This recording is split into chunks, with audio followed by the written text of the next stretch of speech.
नमस्कार विद्यार्थी मित्रांनो.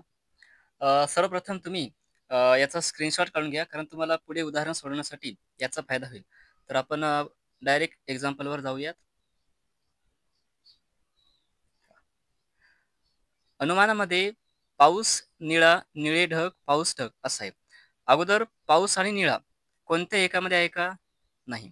निळे ढग आहे का कुठे? नाही. पाऊस आणि ढग नाही.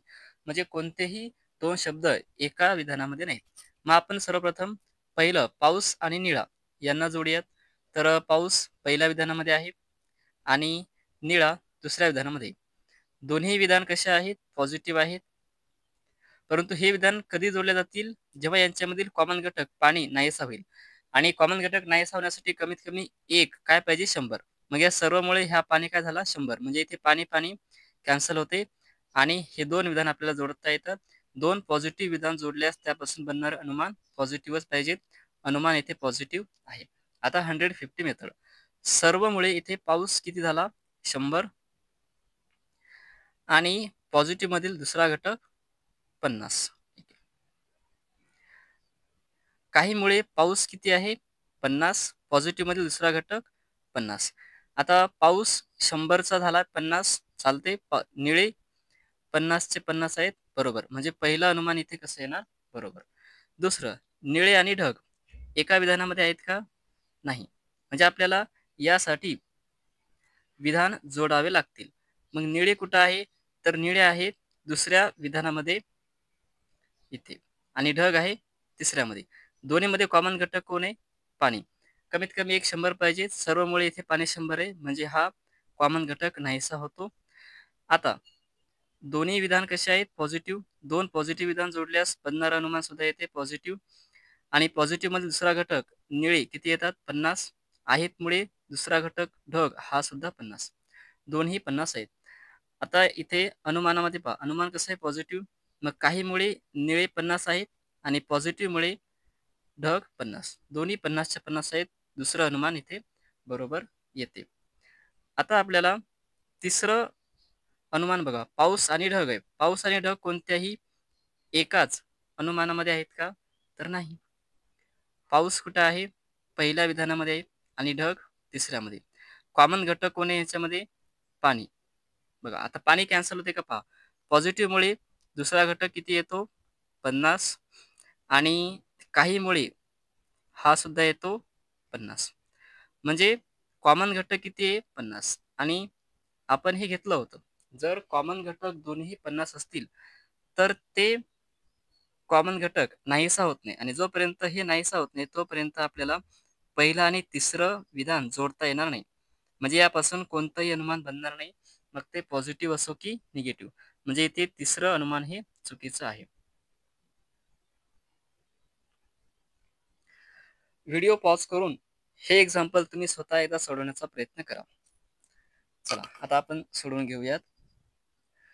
अनुमानामध्ये पाऊस, निळा, पाणी, ढग, पाऊस, ढग असं आहे. आता पाऊस, निळा एकाच विधानामध्ये आहे का? नाही. पाऊस आहे पहिल्या विधानामध्ये आणि निळा आहे दुसऱ्या विधानामध्ये. दोघांमधील कॉमन घटक कोण आहे? पाणी. कॅन्सल होतो? होतो. कारण सर्वमुळे एक पाणी कसं झाला? 100. मग आपल्याला हे दोन विधान जोडता येतात. पॉझिटिव्ह आहेत दोन्ही पण. पॉझिटिव्ह असल्यामुळे बनणारे सर्व अनुमान कसे येतील? पॉझिटिव्ह. आणि हे अनुमान सुद्धा आहे पॉझिटिव्ह. मग आता सर्वमुळे इथे पाऊस किती होणार? 100 आणि पॉझिटिव्ह मधील दुसरा घटक निळी किती येतात? 50. अनुमानामध्ये काहीमुळे पाऊस किती आहे? 100. पॉझिटिव्ह मधील दुसरा घटक किती आहे? 50. आता पाऊस 100चा 100 आहे आणि निळे 50चे 50 आहे. म्हणजे पहिलं अनुमान इथे बरोबर येते. आता बघूया आपण दुसरं अनुमान. दुसऱ्या अनुमानामध्ये पाणी आणि ढग हे दोन शब्द अगोदर एकाच विधानामध्ये आहेत का? चेक करा. पाणी आणि ढग आहेत तिसऱ्या विधानामध्ये. म्हणजे आपल्याला दुसऱ्या कोणत्याही विधानाची गरज नाही. विधान जोडण्याची इथे गरज नाही. मग हे विधान कसं आहे? पॉझिटिव्ह. अनुमान पॉझिटिव्ह आहे म्हणजे येऊ शकते. आता 150 मेथड. काहीमुळे पाणी 50 आणि विधान पॉझिटिव्ह आहे. पॉझिटिव्ह मध्ये दुसरा घटक 50. काहीमुळे इथे पाणी 50 आणि पॉझिटिव्ह मध्ये दुसरा घटक 50. म्हणजे हे अनुमान इथे बरोबर येते.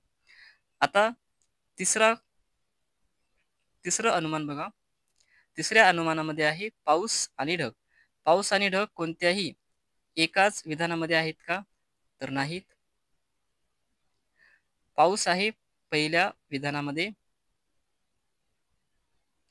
आणि ढग आहे तिसऱ्या विधानामध्ये.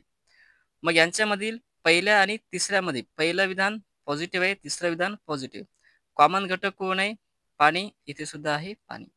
आता कमीत कमी एक 100 पाहिजे. पॉझिटिव्हमुळे इथे पाणी किती झालं? 50. पॉझिटिव्हमध्ये दुसरा घटक 50 आणि काहीमुळे हे पाणी 50. आता जर कॉमन घटक दोन्हीही 50 असतील तर तिथे कॉमन घटक नाहीसा होत नाही.